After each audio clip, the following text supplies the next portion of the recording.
If you ain't trying to change the franchise or the culture, don't give me. So you should know history repeats itself over and over and over, and I've done it over and over and over. So it should be no question why an NFL franchise should pick me. You think I'm worried about what critics say or what people gotta say? You know who my dad is? They hated on him too. So it's like it's almost normal. Without people hating, it's not normal for us. So we like the adversity. We like everything that comes with the name. That's why we are who we are. I know where I kind of want them to go. And let's not forget Shallow, okay? But I know where I want them to go.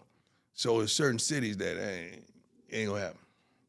It's gonna be a Okay, you Peyton on Manning. point. It's gonna be it's gonna be an Eli. What's going on there, guys? We're back with another one. Wanted to show those clips because that's the basis of where I'm going with this video today. And I think it's important with some of the narratives that's out there against Coach Prime and Shedeur that we talk about this topic. Now, I know back in 2018, Coach Prime posted a tweet that I love what the Browns have done this offseason, but if I'm a young QB, ain't no way I'm going to Cleveland. I will pull a Eli Manning if possible. And I kind of want to look at that because I want to go back through some things that happened in the history of the NFL. Now, in 1983, Jack Elway told the Baltimore Colts that his son John Elway would not play for them. The Colts drafted Elway anyway and eventually traded him to the Denver Broncos. 21 years later, Archie Manning told the San Diego Chargers that his son Eli Manning wouldn't play for them. Manning was eventually traded to the New York Giants on draft day. And we kind of going to look at what um, Eli had to say about that situation. Now, Eli says, it was my decision, having talked with my agent, coaches, and owners. Going through the draft process, I was just worried about the Chargers organization at the time. I felt it was the right decision and I had a little pull. I quietly tried to say, hey, please don't draft me. It can be our secret. And they didn't keep the secret part very well. And so I kind of wanted to touch on that because I know they're saying that some of the things Coach Prime said prior to the draft is what's being held against him and his son. Um, Coach Prime mentioned that, right? But Coach Prime went back and Shedeur went back and said any team that would take them would be they'd be thankful for it, right? They'd be fine wherever they would draft it. And we saw all this slippage, and I think a lot of the times, we see these sorts of things. I mean, it becomes clear what this is, right? This isn't about football anymore. This is about sending a message to Coach Prime, and maybe, just maybe, some of these owners are close with some of the college coaches. Especially, you think about the Nebraska coach that coached in the league. Some like Matt Rule, they got some relationships with some people throughout the league. And I wonder how deep this thing goes. Are they trying to deter recruits from going to Colorado? Although Travis, he went number two. Um, are they trying to deter? And his talent's so undeniable, right? They had to take Travis, but are they trying to deter people and mess up the culture that Coach Prime has built? Because they know if this continues in Boulder, they continue on that upward trajectory, they'll be a powerhouse soon where they're getting all players at all positions, um, to compete against the Bamas, the Ohio States, all of the top guns. And are they trying to really throw a monkey wrench in what Coach Prime has built over there? You have people who haven't liked Coach Prime throughout his time in the league, and people with connections there, and they are using this as a moment to take it out on Shedeur. Now they're blaming his interviews, and we saw this, right? I didn't really see it affecting his draft status like this, but evidently, uh, this thing ran deeper than I was giving it credit for. I was absolutely wrong because I thought it was some hearsay. You know how we always hear stories hearsay this person is slipping a little bit in the draft, and we seen people slip. They might slip to the second round or something like that. Shedeur may not get drafted at all, and it looks as every minute goes by, it's starting to look like this is league wide, right? Um, I've heard some things, man.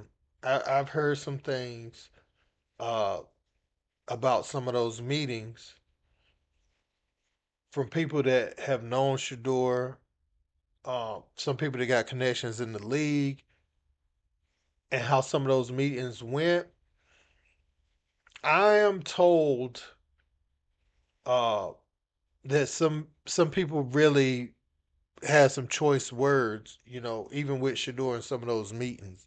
Now, how true that is, again, this person that told me, I believe them, somewhat. So, uh, I would just say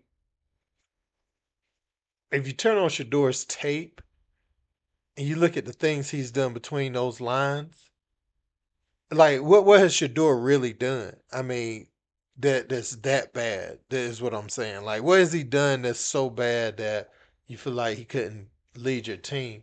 You know, um, we all see what's going on, man. I kind of want to know what you guys think about this in the comments. The hypocrisy with how Eli and Elway was handled and the way Coach Prime is being handled. Let me know in the comments. Don't forget to like, share, and subscribe. Till next time. Peace. Mike, it was not a shock within the NFL and team buildings when Shedeur Sanders did not go in the first round. I would fairly tell you it is a surprise that he is still on the board at the start of day 3. Philosophically, some teams feel like if you are drafting at the quarterback position specifically, if you think you got a starter, you take him in round 1. If you're drafting somebody to be your backup, you don't want to do that until day 3. I spoke last night with one general manager who is considering taking Shedeur Sanders today. He pointed back all the way to March 2024 and something that Shedeur's father, Deion Sanders, said on a podcast talking about both Shedeur and Travis Hunter, saying that if they are drafted by a team that they don't want to go to, he's going to step in and pull an Eli, meaning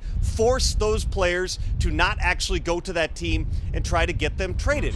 Throughout the pre-draft process, Shedeur Sanders very much proceeded as if he was dictating to clubs where he was going to go rather than how the draft works, which is the other way around. And there were a bunch of opportunities missed at the various checkpoints through that pre-draft process. Go all the way back to All-Star season. Instead of going to the Senior Bowl, he went to the East-West Shrine Bowl in his backyard in Dallas. Despite an NFL memo saying if you go to these All-Star games, you have to practice, Shedeur chose not to.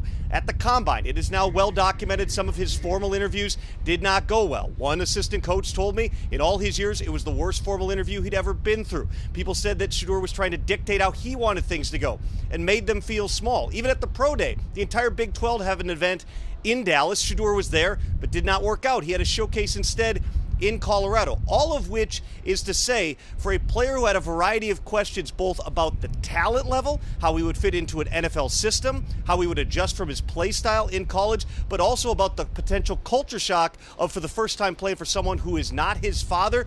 There were opportunities that Shedeur Sanders could have taken there.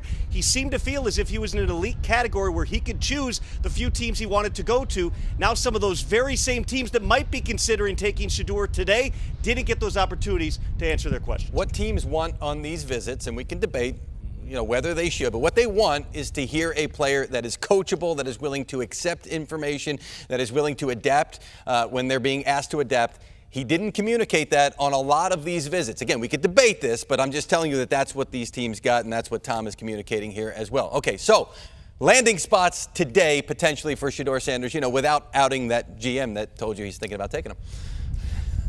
Well, there's a couple of the obvious teams, Mike, that did have Shedeur Sanders in on visits. The Las Vegas Raiders are one. They signed Geno Smith traded for Geno Smith from Seattle in the offseason, signed him to a new contract. Geno is their starter, but Tom Brady, who is a minority owner for the Raiders, heavily involved in football operations, has been a mentor to Shedeur Sanders. And once you get into fourth-round type of value, that could be something that interests the Raiders, if for no other reason than to bring in Shedeur, allow him to develop a player that one scout told me is projecting like a Geno Smith with maybe just a little bit less arm. The Steelers are another team that do not yet have their quarterback answer. That visit, from everything I've understood, went well between Shedeur Sanders and in particular Mike Tomlin, a guy who Shedeur told us on the Insiders reminds him a lot of his dad in terms of their values and their approach to football.